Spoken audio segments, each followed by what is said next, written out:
पॉयरानी बिन ᱞᱟᱹᱭ ᱫᱟ अच्छा ये पॉयरानी अंजो बिन से तो सारा ᱧᱤᱫᱟᱹ ᱛᱮ इन परायनी सोरेन सिंगर इन्या ᱧᱩᱛᱩᱢ ᱛᱮ जहाँ फैक्ट वीडियो यूट्यूब रे वायरलोग कना ओना इदी कते इन लीगल स्टेप इन हताव का आपया गड़ो सपोर्ट इन खोजोग कना आ जहाँ के न्यू यूट्यूबर क्रिएटर को हिजुग कना आपे सानाम को ठे नो नेहर तहन कना जे आपे fake call fake video fake news और ओके पर्सनल कथा इदी कते नोका वीडियो दो आलोबन बेडामा नीनो इन नेहरोआ जे नुआ को बोंदमा नुआ को बगीमा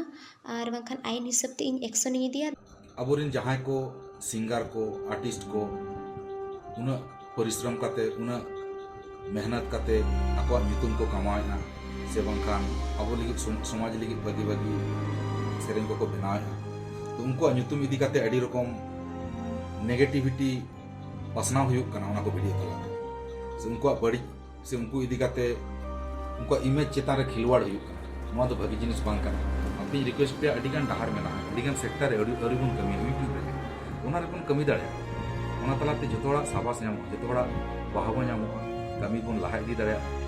समाज लीग में किछु कंट्रीब्यूशन तहन तब एके भाई नेल तबन पे आबो आदिवासी संतार कुमा एके तो पिछले रे कोय बाको ध्यान तबना कोय बाको ख्याल तबना ओना मारे आबो आबोते आबो जंगा बन लेंगो कना आबोरिन हड़ बन बड़ी जित को नोआ दो चित भागी भागी बांग नोंका आलो हुयुक मा नोआ दो इ बइन सपोर्टा बइन कुसिया तो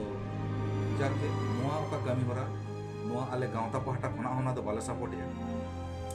माने एसोसिएशन पहाटा खना हम बाले सपोर्ट या तो ओना के बोया नोआ को जाते आपे व्यवस्था हता तबन पे रिमूव देना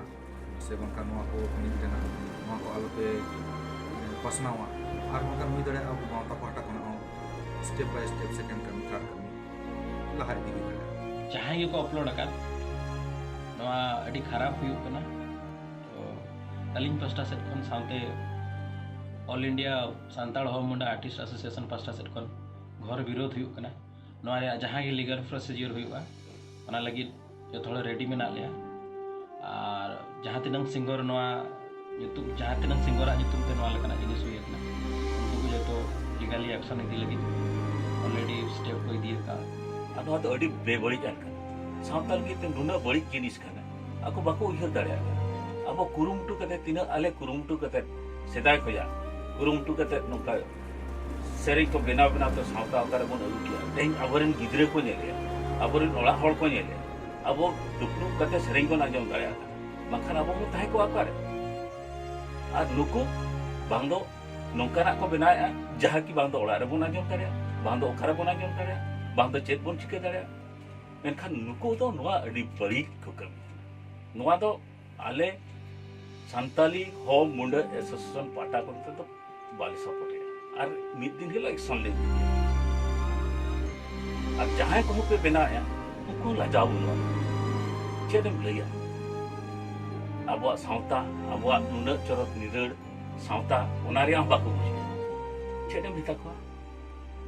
हनी नहीं कुड़ी गिद्रा हनी नहीं सिंगार हनी नहीं बेस बेस ᱧᱩᱛᱩᱢᱟᱱ ᱦᱚᱲᱟᱜ ᱧᱩᱛᱩᱢ ᱛᱮᱠᱚ ᱵᱮᱱᱟᱣᱟ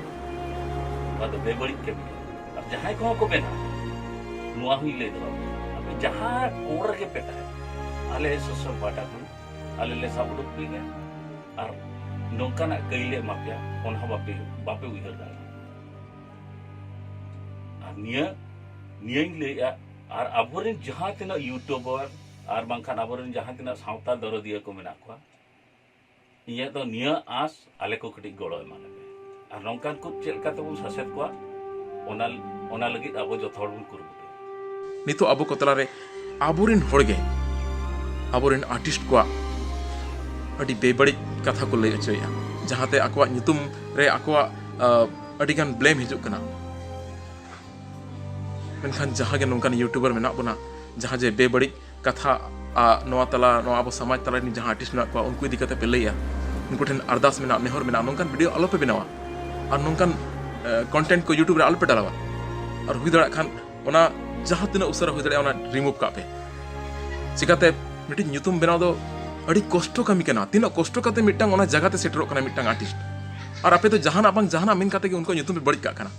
ना तो ठीक बांग हुयुक कना इन नोरा घोर विरोधी और इन साथे आले जहां आइसवा मेना ऑल इंडिया संथाली हो मुंडा फिल्म आर्टिस्ट एसोसिएशन आले सनम नोरा आले घोर विरोधी